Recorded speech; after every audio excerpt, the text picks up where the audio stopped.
Let's talk about robots. Well, the time has come. The time has come for robots.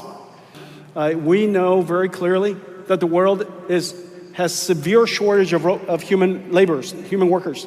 Telling the world that we are running out of people. Interesting. He's pitching robots as the only solution to our economies.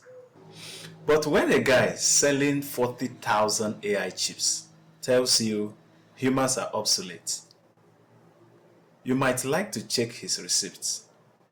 Because the data says that worker shortage is not lack of humans, it is lack of fairness. By the end of this decade, the world is going to be at least 50 million workers short. 50 million, Jackson? Really? 50 million? Interesting. Whoa! Alright, Jackson. In 2024, the global job gaps was 402 million people, according to the International Labour Organization, ILO. 402 million people wants to work but can't get their foot in the door. 186 million of them, 186 million of those people unemployed.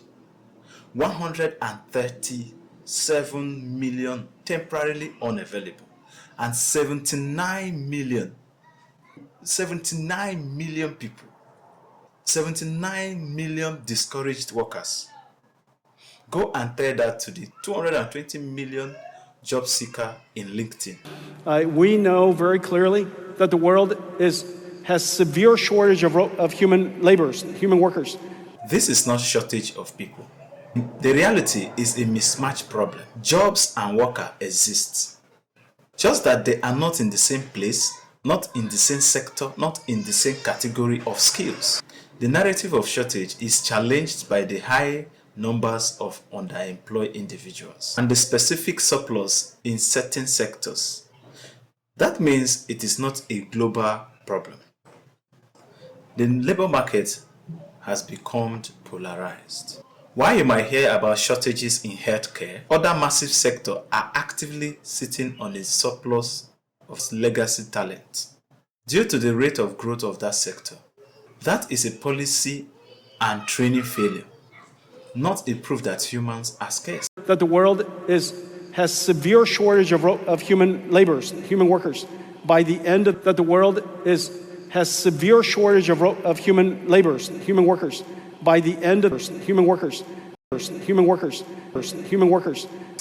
Zero unemployment rate has never existed anywhere on earth.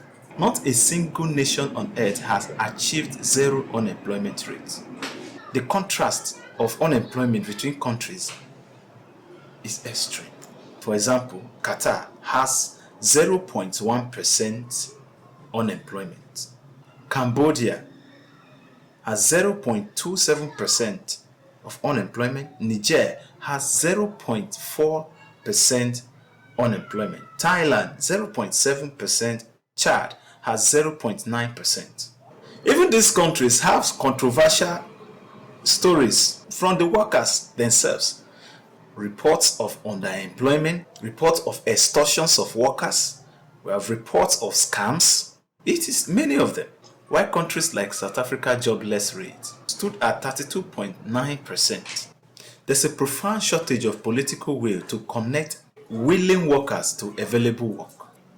Some of the world's youngest, fastest growing workforce are sitting idle, while wealthier nations claim there are no workers. Lower middle income economies, representing around 40% of global population.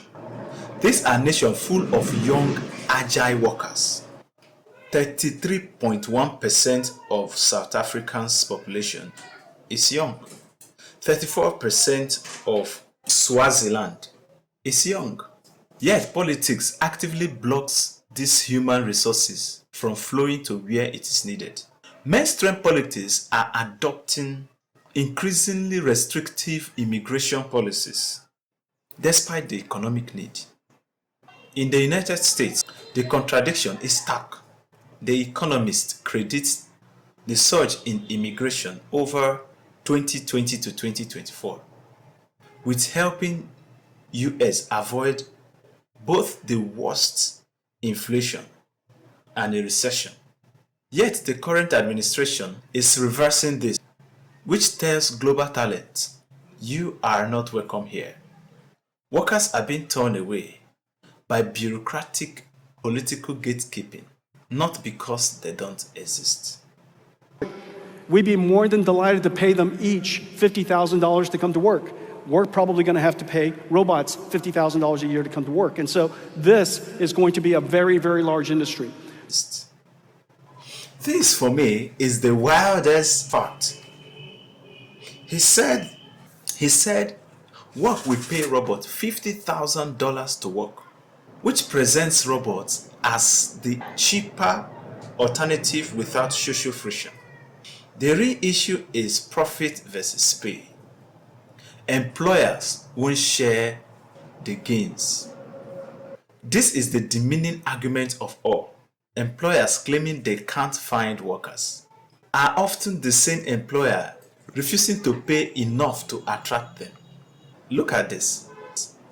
Since the late 70s, productivity has skyrocketed, but workers' pay is flatlined. The CEO to workers' pay gap is 632 to 1. $17 million to the CEO, $35,000 to the worker. We will not work for 60 hours a week for a wages that will not cover rent. The workforce isn't shrinking. The profit margin are getting hungrier. We'd be more than delighted to pay them each $50,000 to come to work. We're probably going to have to pay robots $50,000 a year to come to work. And so this is going to be a very, very large industry. Employers are looking for cheap labor. So the bottom line is we don't have people problem. We have a greed problem, a policy problem, and a pay problem. Jensen is right about one thing. The tech is actually cool. Robots are not solution to human shortage.